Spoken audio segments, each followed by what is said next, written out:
a series of targeted assassinations of JUIF workers, local leaders in Bajor started. And now it has culminated into this big attack that we saw on July 30th. One can see this as a tussle between Deobandi militant organization, primarily the Afghan Taliban, and Salafi militant organization, which is the Islamic State of Khorasan province. It is in a way an intra-sectarian war, which has expanded from militant to political space.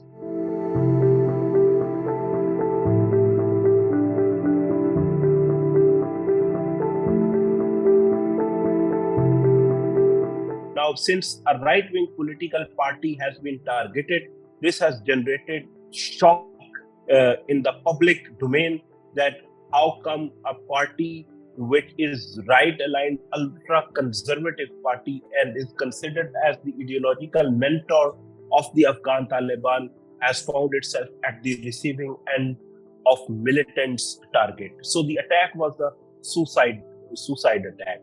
So if we try to understand what is going on, we can slice this in different ways. One way of looking at it is a purely local dynamics of this development, which is a tussle between JUIF and ISKP in Bajor and adjoining areas to an extent in Muhammad, in Peshawar and across the border. It is situated in Konar and Nuristan province and to an extent in Nangarhar as well. This is where the Salafi community is quite active in the Afghanistan-Pakistan region on both sides of the border, and this is where ISKP's hotbed have been. But JUIF has a sizable footprint in Bajor as well. So if you look at it from that local dynamics, what has happened is that JUIF was involved in crackdowns against ISKP. So there are Aman Lashkars or anti-ISKP Lashkars. They got hold of one of the Daesh boys, and they thrashed him and they had beaten him to death. That video went viral over the internet. ISKP spotted it, and that is when ISKP started targeting JUIF in its propaganda publications. They started issuing their own ideological positions on trying to showcase JUIF as pro-democracy and hence accosted.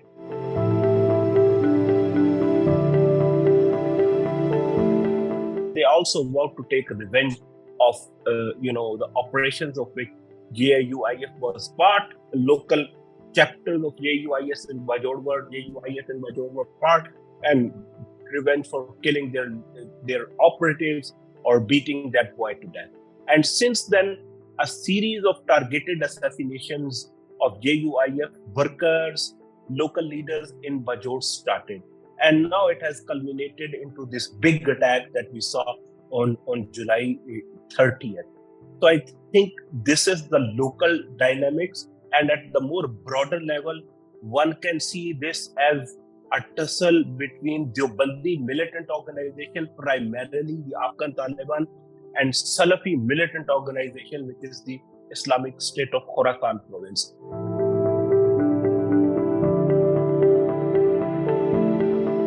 Before assuming power and even after taking over Kabul on 15th August 2021, Taliban has targeted Afghanistan's Salafi community. They have been cracking down against Salafi mosques, Salafi madrasas, Salafi religious scholars and clerics in Afghanistan, accusing them of providing support to ISKP. So they have been harassing the Salafi community in Afghanistan. And then in retaliation, ISKP has been targeting Deobandi scholars, in parts of Afghanistan as well as Pakistan. So we have this example of Sheikh Rahimullah Haqqani, who was a vocal anti-ISKP Deobandi cleric aligned with the Afghan Taliban, more particularly with the Haqqani network. He was attacked in Peshawar's Sunahri Mosque a couple of years ago, but he survived that attack. And after that, when Taliban took over, he moved to Afghanistan and he continued with his anti-ISKP sermons and positions and edicts, ISKP spotted him in Afghanistan and they eliminated him there. So if we put this attack which took place against jui-f, which is a right-leaning, in a way pro-Taliban, ultra-conservative Deobandi organization, vis-a-vis what has been happening between Taliban and ISKP, then we see the war expanding now.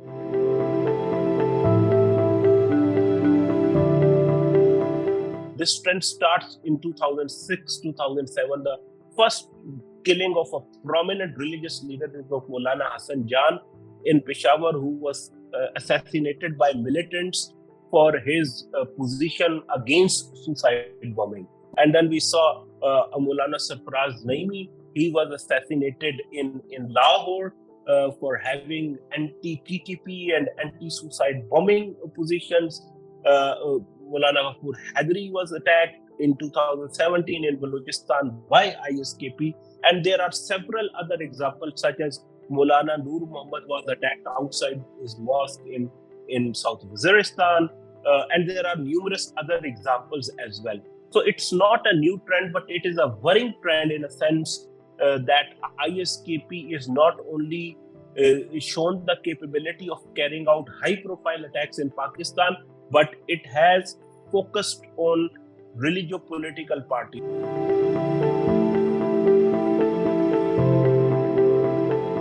This attack was on a rally which was preparing for elections, and they called this attack as part of their war against democracy, because this group sees democracy against Sharia as an Islamic.